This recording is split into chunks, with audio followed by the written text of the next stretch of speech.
You know, I've had this boat, Tiaramisu, for 15 years. I know it like the back of my hand. But every once in a while, something comes along that I had no clue on. And we're going to see that today.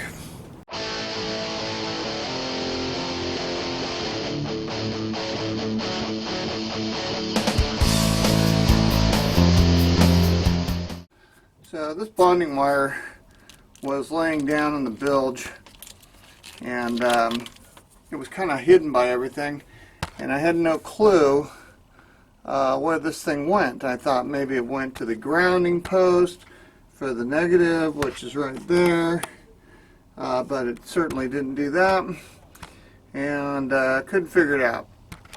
Well, then I found a manual that showed me where this thing goes, and this is actually a bonding wire for the heat exchanger.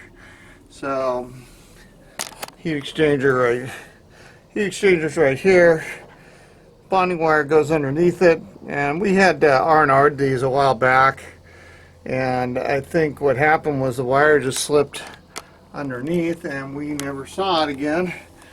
Now the heat exchangers are okay because they're protected by the zincs, and the bonding wire is an extra protection. But first I'm going to make sure there's continuity with the voltometer. So I'm going to use this guy, put it on that wire, take it back to the bonding panel back there, make sure there's continuity, and then I'm going to try to reconnect it. And then of course I'm going to do the same thing on the other side.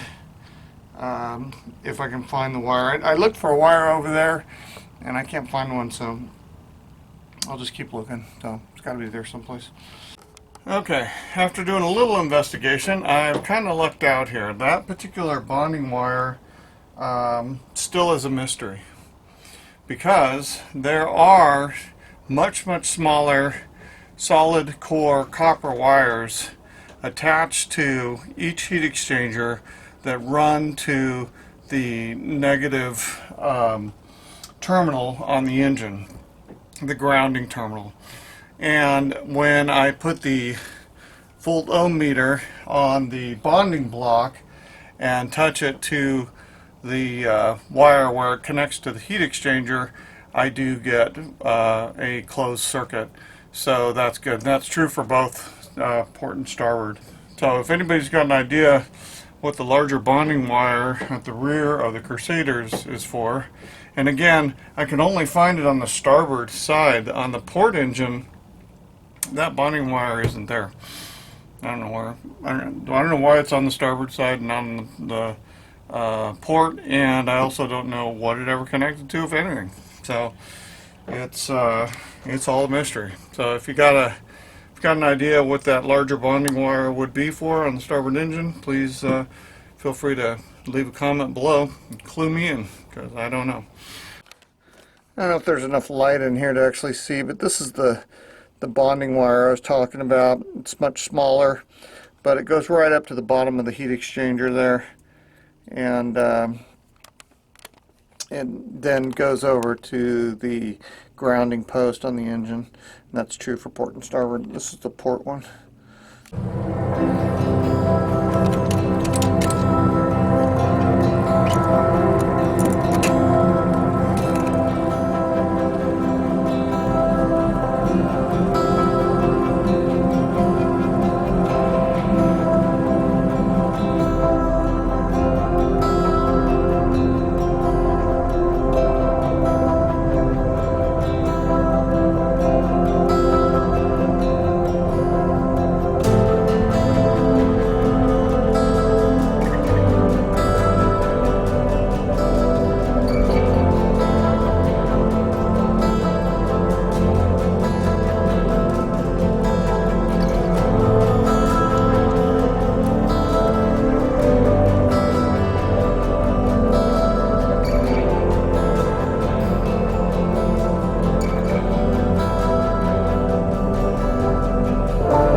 dock, but I thought I was going to go over to the pump out dock and pump out, but not going to happen. So I still have 2 fenders out. I'm going to pull in.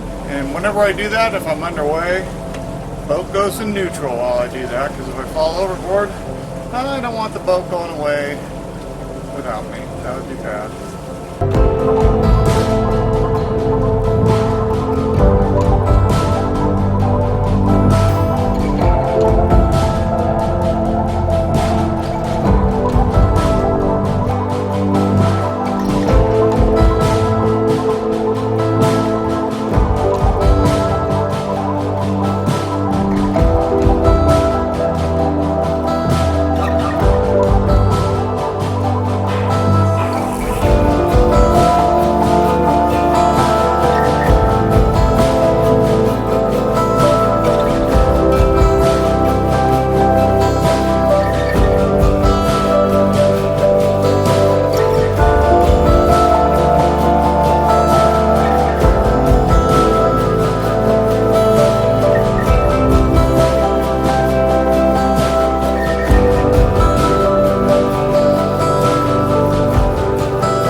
So a nice little cruise over here to White Island. Usually there's a waterfall going on right there, but it's pretty quiet here today, considering that they do work during the week on this island.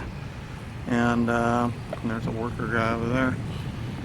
And they make all sorts of noise, but looks like I'm going to keep an eye on our anchor, make sure it's holding. And I don't have any food on board, so I have these crackers, these Pepperidge Farm crackers. That's going to be my lunch today. And some ginger ale. This old girl needs some love. Her flag's in rags.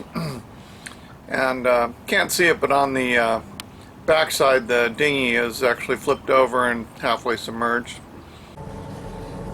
Okay, well, off we go. Bye, White Island.